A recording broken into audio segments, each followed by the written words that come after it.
السلام علیکم ورحمۃ اللہ وبرکاتہ۔ سامعین کرام، آج اس ویڈیو میں اس بارے میں بیان کیا جائے گا کہ جب ہمارے پیارے آقا صلی اللہ تعالی علیہ وسلم کی پیدائش کا وقت قریب ہوا اور آپ ابھی پیدا نہیں ہوئے تھے، اس کے 55 دن پہلے ایک بہت ہی بڑا واقعہ درپیش ہوا تھا اصحاب فیل کا، جس کو اللہ رب العزت نے سورہ فیل یعنی کہ الم تری کیف فعل ربک باصحاب الفیل میں ذکر فرمایا ہے۔ تو آج یہ واقعہ اس ویڈیو میں بیان کیا جائے گا۔ حضور اکرم صلی اللہ علیہ وسلم کی پیدائش سے صرف 55 دن پہلے یمن کا بادشاہ ابرہہ ہاتھیوں کی فوج لے کر کعبہ ڈھانے کے لیے مکہ پر حملہ آور ہوا تھا۔ اس کا سبب یہ تھا کہ ابرہہ نے یمن کے دارالسلطنت صنعاء میں ایک بہت ہی شاندار اور عالی شان گرجا گھر بنایا اور یہ کوشش کرنے لگا کہ عرب کے لوگ بجائے خانہ کعبہ کے یمن آ کر اس گرجا گھر کا حج کیا کریں۔ جب مکہ والوں کو یہ معلوم ہوا تو قبیلہ کنانہ کا ایک شخص غیظ و غضب میں جل بھن کر یمن گیا اور وہاں کے گرجا گھر میں پاخانہ پھر کر اس کو نجاست سے لت پت کر دیا۔ جب ابرہہ نے یہ واقعہ سنا تو وہ تیش میں آپے سے باہر ہو گیا اور خانہ کعبہ کو ڈھانے کے لیے ہاتھیوں کی فوج لے کر مکہ پر حملہ کر دیا، اور اس کی فوج کے اگلے دستے نے مکہ والوں کے تمام اونٹوں اور دوسرے پالتو جانوروں کو چھین لیا۔ اس میں 200 یا 400 اونٹ حضرت عبد المطلب کے بھی تھے۔ زرخانی جلد نمبر 1 صفحہ نمبر 85۔ حضرت عبد المطلب کو اس واقعے سے بڑا رنج پہنچا، چنانچہ آپ اس معاملے میں گفتگو کرنے کے لیے اس کے لشکر میں تشریف لے گئے۔ جب ابرہہ کو معلوم ہوا کہ قریش کا سردار اس سے ملاقات کرنے کے لیے آیا ہے تو اس نے آپ کو اپنے خیمے میں بلا لیا، اور جب حضرت عبد المطلب کو دیکھا کہ ایک بلند قامت، رعب دار اور نہایت ہی حسین و جمیل آدمی ہے، ان کی پیشانی پر نور نبوت کا جاہ و جلال چمک رہا ہے، تو صورت دیکھتے ہی ابرہہ مرغوب ہو گیا اور بے اختیار تخت شاہی سے اتر کر آپ کی تعظیم و تکریم کے لیے کھڑا ہو گیا اور اپنے برابر بیٹھا کر دریافت کیا کہ کہیے سردار قریش، یہاں آپ کی تشریف آوری کا کیا مقصد ہے؟ تو حضرت عبد المطلب نے جواب دیا کہ ہمارے اونٹ اور بکریاں وغیرہ وغیرہ جو آپ کے لشکر کے سپاہی ہانک لائے ہیں، آپ ان سب جانوروں کو ہمارے سپرد کر دیجئے۔ یہ سن کر ابرہہ نے کہا، اے سردار قریش، میں تو یہ سمجھتا تھا کہ آپ بہت ہی حوصلہ مند اور شاندار آدمی ہیں، مگر آپ نے مجھ سے اپنے اونٹوں کا سوال کر کے میری نظروں میں اپنا وقار کم کر دیا۔ اونٹ اور بکری کی حقیقت ہی کیا ہے؟ میں تو آپ کے کعبے کو توڑ پھوڑ کر برباد کرنے کے لیے آیا ہوں۔ آپ نے اس کے بارے میں کوئی گفتگو نہیں کی۔ حضرت عبد المطلب نے کہا، مجھے تو اپنے اونٹوں سے مطلب ہے، کعبہ میرا گھر نہیں ہے بلکہ وہ خدا کا گھر ہے، وہ خود اپنے گھر کو بچا لے گا، مجھے کعبے کی ذرا بھی فکر نہیں ہے۔ یہ سن کر ابرہہ اپنے فرعونی لہجے میں کہنے لگا کہ اے سردار مکہ سن لیجئے،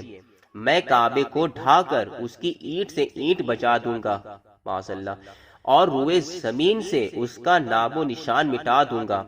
کیونکہ مکہ والوں نے میرے گرجا گھر کی بڑی بے حرمتی کی ہے، اس لیے میں اس کا انتقام لینے کے لیے کعبے کو مسمار کر دینا ضروری سمجھتا ہوں۔ اللہ اکبر۔ عبد المطلب نے فرمایا کہ پھر آپ جانے اور خدا جانے، میں آپ سے سفارش کرنے والا کون؟ اس گفتگو کے بعد ابرہہ نے تمام جانوروں کو واپس کر دینے کا حکم دے دیا۔ سامعین کرام، اور حضرت عبد المطلب تمام اونٹوں اور بکریوں کو ساتھ لے کر اپنے گھر چلے آئے اور مکہ والوں سے فرمایا کہ تم لوگ اپنے اپنے مال اور جانوروں کو لے کر مکہ سے باہر نکل جاؤ اور پہاڑوں کی چوٹیوں پر چڑھ کر اور دروں وغیرہ میں چھپ کر پناہ لو۔ مکہ والوں سے یہ کہہ کر پھر خود اپنے خاندان کے چند آدمیوں کو ساتھ لے کر خانہ کعبہ میں گئے اور دروازہ کا حلقہ پکڑ کر انتہائی بے قراری اور گریہ وزاری کے ساتھ دربارے باری میں اس طرح دعا مانگنے لگے کہ لاہم ان المرء یمنع رحلہ فامنع رحالک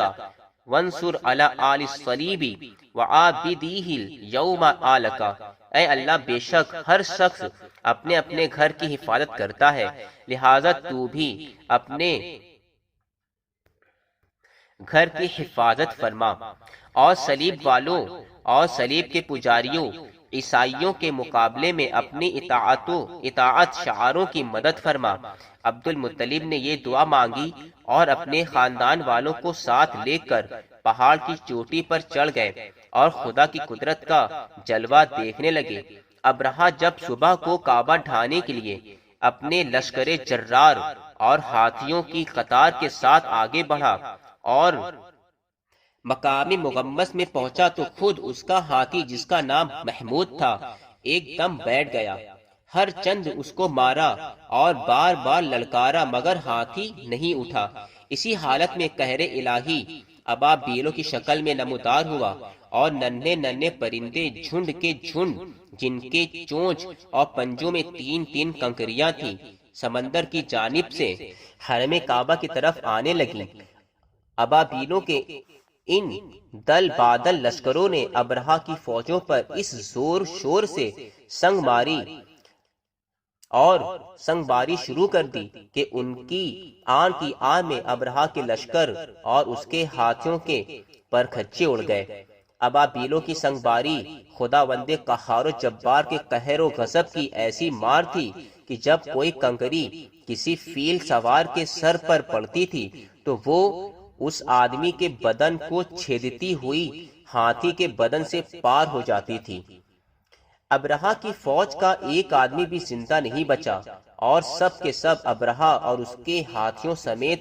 اس طرح ہلاک و برباد ہو گئے کہ ان کے جسموں کی بوٹیاں ٹکڑے ٹکڑے ہو کر زمین پر بکھر گئیں۔ چنانچہ اللہ رب العزت نے قرآن شریف کی سورہ فیل میں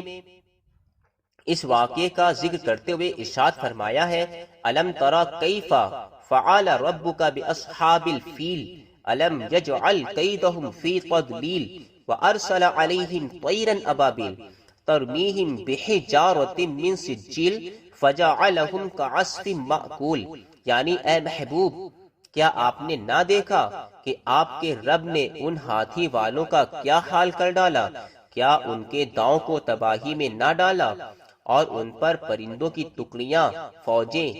بھیجیں تاکہ انہیں کنکر کے پتھر سے ماریں تو انہیں چبائے ہوئے بھوس جیسا بنا ڈالا۔